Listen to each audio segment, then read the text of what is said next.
சாயங்காலம் 4 மணி போல் மாடிக்கு காற்று வாங்கலாம் அப்படின்னு சொல்லிட்டு மாடிக்கு போனால் அந்த காற்றோடு சேர்ந்து ஒரு வாசனை வந்துச்சு. என்ன வாசனை அப்படின்னு பார்க்கும்போது தான் இந்த புதினா வந்து நல்லா பெருசாக வளர்ந்து என்னை ஏதாவது எடுத்துகிட்டு போயிட்டு ஏதாவது சமைச்சு சாப்பிட்லாம்ல அப்படின்னு கூப்பிட்டுச்சு.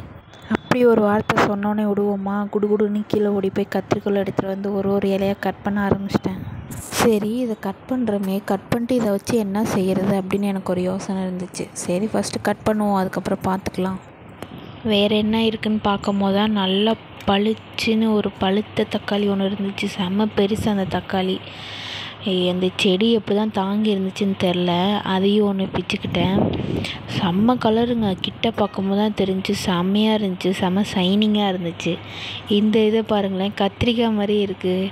இது 2 இருந்துச்சு. இதை நான் ஒன்று பிச்சுட்டேன். கத்திரிக்காய் இதில் இருக்குது, சைஸில் இருக்குது. இது ஏதோ பெங்களூர் தக்காளியா ஏதோ ஒரு சொன்னாங்க. என்ன தக்காளின்னு தெரில, அது ஷேப்பு தெரியாமல் வளர்ந்துருக்கு. கட் பண்ணி தட்டில் வச்சா ஒரே ஓட்டமாக ஓடுது. இங்கிட்டு ஓடுது, இங்கிட்டு ஓடுது. ரொம்ப வெயிட்டு தாங்காமல் அங்கிட்டு இங்கிட்டு ஓடுது. அது நான் கிட்ட வைக்கும் போதே உங்களுக்கு தெரிஞ்சிருக்கும் என்ன சைஸில் இருக்குதுன்னு. அடுத்து வேறு என்ன இருக்குது அப்படின்னு பார்க்கும்போது தான் பச்சை மிளகா இருந்துச்சு. ஒரு பச்சை மிளகா வந்து ரொம்ப குட்டியாக இருந்துச்சு. சரி, அது செடியில் இருக்கட்டும் அப்படின்னு சொல்லிட்டு விட்டுட்டேன். இன்னொரு கொஞ்சம் வளர்ந்துருக்க பச்சை மிளகா மட்டும் பறிச்சுக்கிட்டேன்.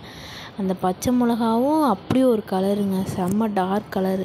ஒருவேளை நேச்சுரலாக மருந்து போடாமல் இது பண்ணால் கலர் வந்து அப்படி வருமா அப்படிங்கிறது வந்து தெரியல. எல்லாமே நல்ல கலராக நல்லா இருந்துச்சு.